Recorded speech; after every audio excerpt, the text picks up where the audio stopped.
হযরত মুসা আলাইহিস সালামের কাছে একবার এক যুবক এসে বলল, হে আল্লাহর নবী, আমি জীবজন্তু লালন পালন করি, আপনি দয়া করে আল্লাহর কাছে দোয়া করুন যাতে করে আমি তাদের সুখ দুঃখের সকল কথা বুঝতে পারি আর উপযুক্ত ব্যবস্থাও নিতে পারি। যুবকটির কথা শুনে মুসা আলাইহিস সালাম বললেন, সাবধান, এর থেকে বিরত থাকুন, এর মধ্যে অনেক বিপজ্জনক ব্যাপার স্যাপার লুকিয়ে আছে যা আপনি সহ্য করতে পারবেন না। কিন্তু যুবকটি নাছোড়বান্দা, সে বারবার কাকুতি মিনতির সুরে একই আবদার করতে লাগলো।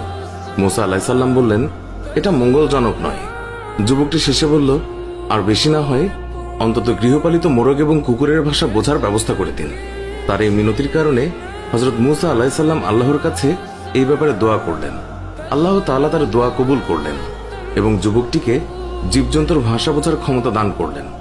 যুবকটি খুশি মনে বাড়ি ফিরে এলো আর মনে মনে বলল, এবার জীবজন্তুদের সব চালাকি ধরা যাবে। পরদিন ভোরে যখন বাড়ির হাঁস মুরগি ছেড়ে দেওয়া হলো, তখন সেই যুবক মোরগের কথা শোনার জন্য বারান্দায় এসে বসল।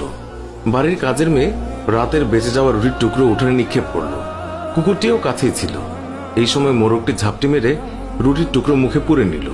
কুকুরটি প্রতিবাদের সুরে মোরগকে বলল, রুটির টুকরো আমার ভাগে ছিল, তুই নিয়ে গেলি কেন?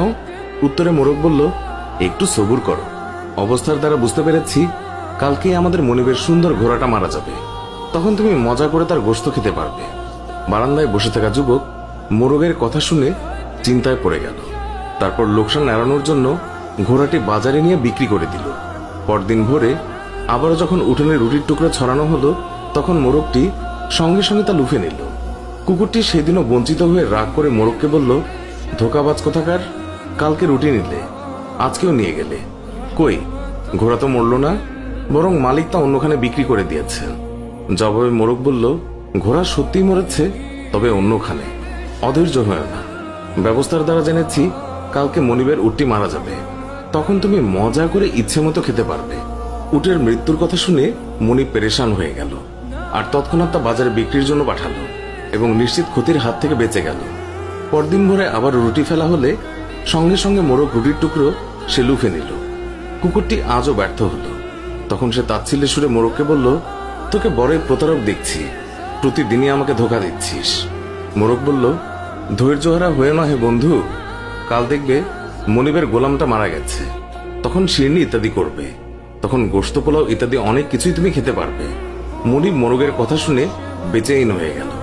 সে তড়িৎ গোলামটাকে অন্য একজনের কাছে বিক্রি করে দিল এবং বিরাট ক্ষয়ক্ষতির হাত থেকে রক্ষা পেল। আর মনে মনে ভাবল, এই জীবজন্তুর ভাষা বুঝে ভালোই উপকার হলো, এতে অনেক ক্ষতি থেকে বাঁচা গেল।